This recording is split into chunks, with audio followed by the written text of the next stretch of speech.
সত্যি একটা হৃদয় বিদারক ও মর্মস্পর্শী চিত্র আমি আপনাদের সামনে তুলে ধরছি। আমি লাইভে অর্ধেন্দু মাঝি রয়েছি, কারণ আমরা ধান্যগড়ি হাই স্কুলে একটা কনভেনশন অর্থাৎ বন্দরে পাকার ব্রিজের কনভেনশনের দাবি নিয়ে উপস্থিত হয়েছি।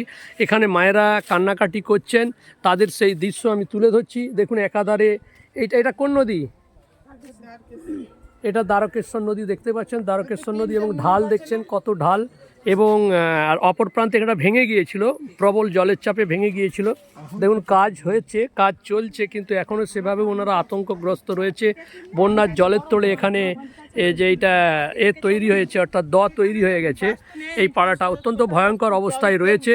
এখানে মায়েরা তাদের অভিযোগ এবং দাবিদা এখনও ঠিকমতোভাবে কাজ সম্পন্ন হয়নি।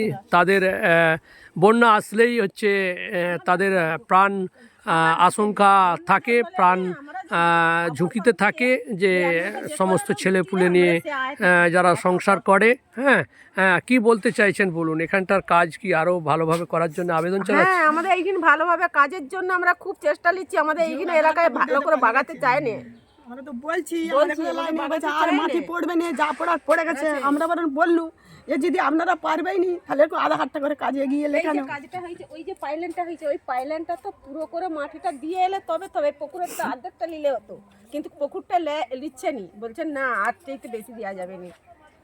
আচ্ছা আচ্ছা, মানে আপনারা চাইছেন এই জায়গাটা আরো ভালোভাবে কাজটা হোক? হ্যাঁ, আমরা এটাই চাইছি, একটু ভালোভাবে করলে অনেক জীবিকা বাঁচবে, ঘর বাড়ি বাঁচবে।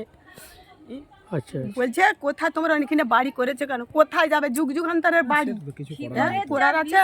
ওই ভিতরটা যা দৃশ্য সেসব এখানটার নামটা কি? এটা ধাননগরী উত্তরপাড়া। হ্যাঁ, আপনার নাম?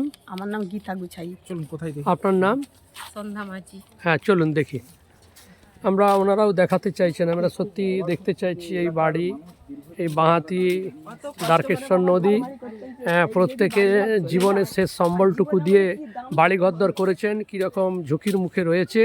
তাই প্রশাসনের দিকে আমরা যেহেতু উপস্থিত হয়েছি, আমরা সামাজিক কাজ করি, তাই প্রশাসনের কাছে আমাদের বিনম্র আর্জি আবেদন, যাতে এই জায়গাটা ভালোভাবে দেখা হয়।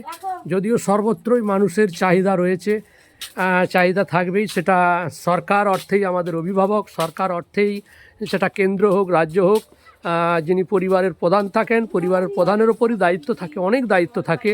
যদিও ভারতবর্ষ হচ্ছে একটা বড় দেশ, আমরা প্রত্যেকেই জানি বিশাল জনরণ্যের দেশ, তবুও যে জায়গাগুলো খুবই আর্জেন্ট গুরুত্বপূর্ণ সেই জায়গাগুলো কাজ চলছে, এনারাও দেখাতে চাইছেন। আমরা সেই দ্বারকেশ্বরের এমনই একটা জায়গায় এসেছি যেখানে বাঁধ ভেঙে টোটালটাই হুগলি প্লাবিত হয়েছিল, ভয়ঙ্কর পরিস্থিতি হয়েছিল, ভয়ঙ্কর সেই আতঙ্কের দুঃস্বপ্ন এখনও পর্যন্ত কাটাতে পারেনি অনেক মায়েরা।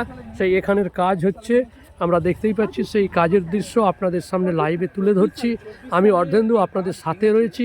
এই মা পুরো কেঁদে ফেলেছে। বন্যা জল বাড়লে